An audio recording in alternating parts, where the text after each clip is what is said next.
Hello everyone, first of all good evening. चलिए आज हम बात करेंगे शॉर्ट टर्म ट्रेडिंग के बारे में। ओके, देखिए शॉर्ट टर्म में हम लोग छोटे अवधि में जो है ट्रेडिंग करते हैं। अब ये समय कितना होता है तो लोग इसको अलग अलग समझते हैं।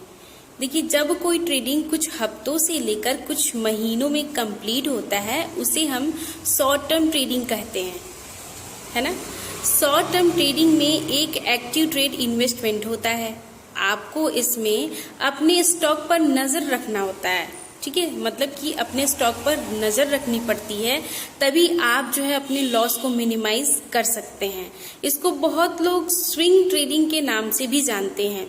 नाम अलग अलग देने से चीजें बदलती नहीं हैं, लेकिन बाजार में उसी चीज को अलग नाम से लोग बेच देते हैं और मासूम इन्वेस्टर इसमें फंस जाते हैं।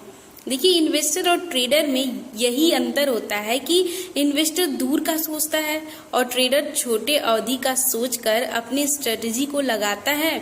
हमें भी छोटे अवधि के ही बारे में सोचना चाहिए। जब बाजार गिरता है उस वक्त जो स्थिति बनती है उस परिस्थिति में हम कैसे बर्ताव करते हैं। लोगों की पैनिक होने से हम भी डर जाते हैं, क्या ये सोचना होगा। मार्केट अगर गिरता है तो भी कुछ स्टॉक ऐसे होते हैं जो कि ट्रेंड की उल्टी दिशा में भागते हैं। मौका सबको मिलता है और हमेशा आप पे डिपेंड करता है कि आप उस मौके का फायदा उठा पाते हैं या नहीं। ओके, देखिए शॉर्ट टर्म ट्रेडिंग के फायदे, वैसे तो इस ट्रेडिंग में आप अगर पूरी रिसर्च के साथ स्टॉक सिलेक्ट करोगे तो आप अपने लॉस को मिनिमाइज कर पाओगे।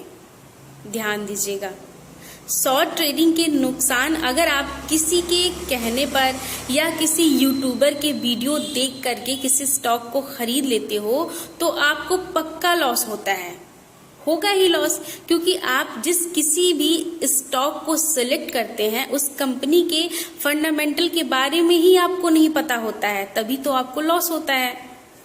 मेरे कहने का मतलब ये है कि देखिए आप कभी भी कोई भी स्टॉक बाई कीजिए, अगर शॉर्ट टर्म ट्रेडिंग में कुछ भी आप कर रहे हैं तो मतलब कि किसी भी स्टॉक के बारे में किसी यूट्यूबर पे कहने पे या किसी दूसरे के कहने पे आप मत लीजिए। मैं ये नहीं कह रही कि वो लोग 100% जो है रॉन्ग है या 100% राइट ही हो सकते हैं। तो आप अपनी संतुष्टि के लिए, अपनी सेटिस्फेक्शन के लिए आप जो है उस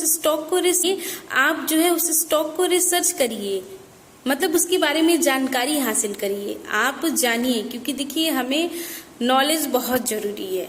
तो आप थोड़ा सा नॉलेज गेन करके अगर करेंगे तो आपको एटलीस्ट एक संतुष्टि तो रहेगी, एक सीख तो मिलेगी आपको। चलिए आपसे जो है एक रिकमेंडेशन है कि अगर आप शुरुआत कर रहे हैं तो आपको कम पैसों से शुरुआत करने की राय दूंगी। एक बार जब आप मार्केट को समझ लेंगे फिर आप अपनी कैपिटल को बढ़ा सकते हैं। इससे ये होगा कि अगर आपको शुरुआत में किसी कारण से लॉस भी हो जाता है तो कम ही लॉस होगा। मुख्य बात ये है कि आप मौका ढूंढे, सही निर्णय लें, ठीक है।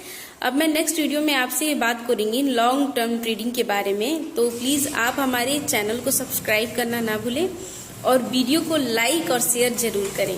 Thank you so much everyone.